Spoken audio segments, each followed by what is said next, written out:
quarter sheet.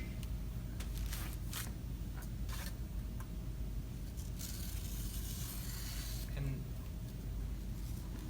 this one.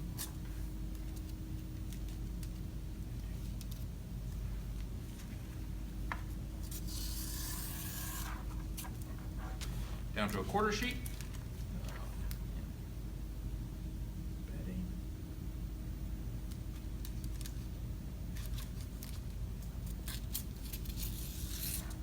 And then we're going to make our triangles. And when we do our triangles, I don't go corner to corner, but rather I fold it up where from my side it looks like two mountains.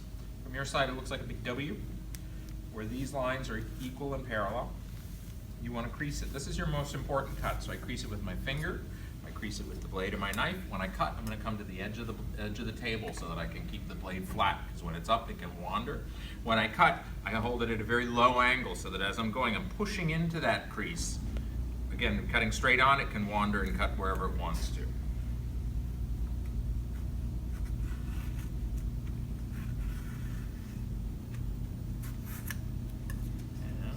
there you go. This is what we want to be taking home.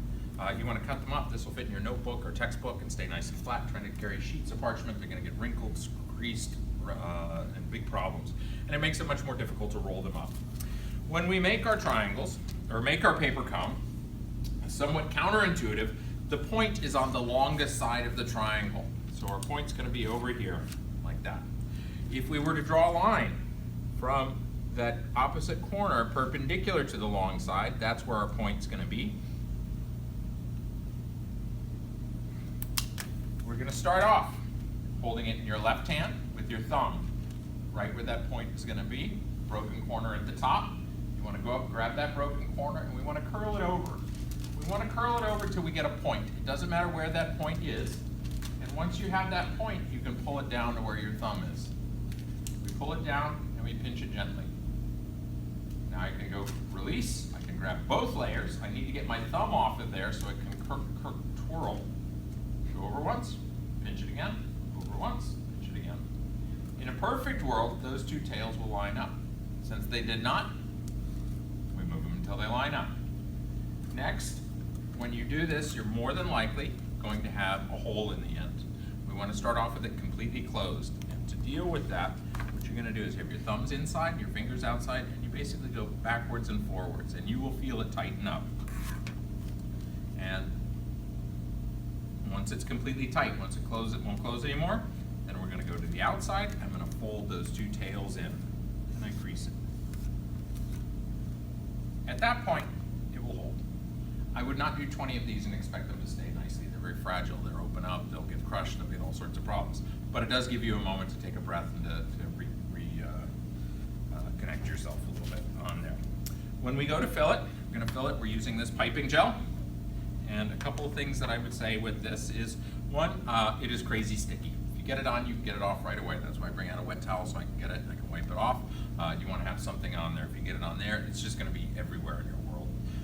Two, it dries out, so you want to make sure you're keeping it covered, because when it dries out, it's not like it's going to turn into a brick, but it'll get a skin on it, and that skin will make little pieces that will not go through the little tiny hole we're going to put on there. So you want to keep it covered if you can. It is also somewhat temperature sensitive, in that the colder it is, the thicker it is. So say you leave it in your car and you're going to do it Sunday morning, you go out and you pull it in, it may be a little firm and you may have some difficulties piping with that. If that's the case, warm it up. And when we talk about warming it, very slightly, things like 3 seconds in the microwave, 4 seconds in the microwave, it doesn't take much. If you don't have a microwave, I think even running hot tap water and setting it in a coffee cup with some tap water would be warm enough. If you don't have that, a reading lamp over it's probably enough to warm it up a little bit. If you're struggling with the gel, at any point, that's my first step that I would recommend, is heat warm it up a little bit and see if that makes it flow a little bit better, see if that gives you an easier time with it on there. All right, to fill it, we're going to start out, I hold the cone just like an ice cream cone. And like I talked about with the piping today, it takes a lot less than you would imagine. If you get too much, it's going to squirt out and be a big giant disaster all over the place. Once I have some in there, look from this side, this is the side with the seam on there. I flatten it out. and then I fold the two corners, the two ears away from that seam. And I'm going to fold the top down, always going away from the seam. The reason we go away is because if we go towards it, it opens up on you. And so you'll start out with a fine line and it'll get fatter and fatter and fatter. Fold it down.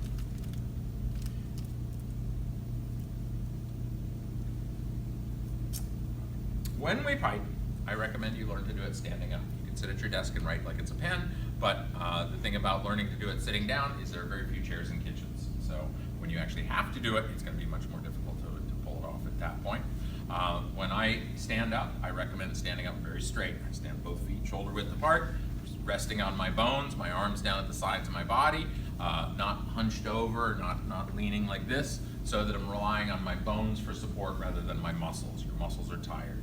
One of the things I'd like to point out is this is fairly easy to do after 12 hours of sleep and 3 squares before it. The reality is this is what you're doing at the end of a 14-hour shift, 14 shifts in a row, and you're exhausted. Relying on those muscles to hold yourself steady is much more difficult. When I pipe, I hold it like it was a big syringe. So I'm going to put that piping bag right between my thumb and my first 2 fingers, and I use my thumb always at the back of the bag, so any pressure is going towards the tip. Again, it makes it easier to control the amount of pressure. Standing up nice and straight, I lean into the bench if I can. This one's on wheels, so I'm not going to lean too much, but if you're on a solid table, lean into it. You want your offhand involved, not just holding the table from flying away. I just touch it with the tips of my fingers. Some people hold their hand, whatever works, but you want to have some support along that to help steady your hands on there.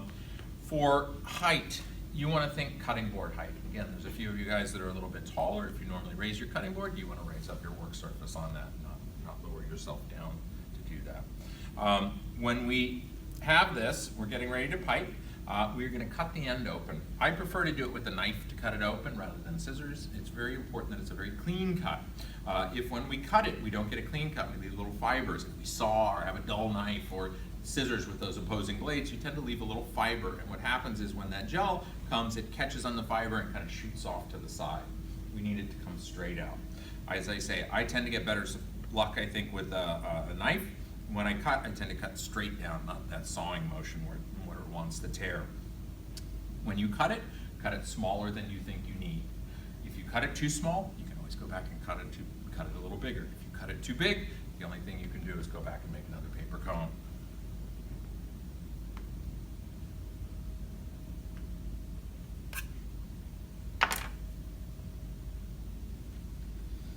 When we pipe, we're going to start out on the surface. I'm going to squeeze a little bit out. It'll stick it down. Then I'm going to come up in the air a good half, 3/4 of an inch above the surface. I'll move along, and when I'm ready to stop, I'm going to go back down and touch the surface, and then I can break away.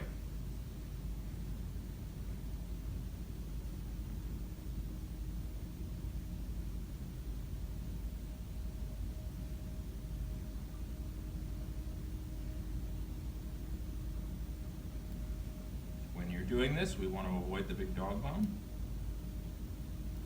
You don't want to squeeze too hard. If you move too fast, it tends to break and tear. If you don't go back to the surface to stop, it leaves that little tail on it. If you don't come up high enough, any little variation, a vibration, telegraphs directly into the line. It's right on the surface, up. It may seem silly to do things like just these little straight lines, but you need to practice before you go on your board. This I refer to as being like your knife cuts and fundamentals. It just takes time, just takes doing it again and again and again and again to get those skills down. And when we come up, you can see I'm very high up, almost an inch above, and it allows me to get these beautiful curves. I don't have to race as quickly or as slowly as I want. I can also do right angles if I don't want to do curves.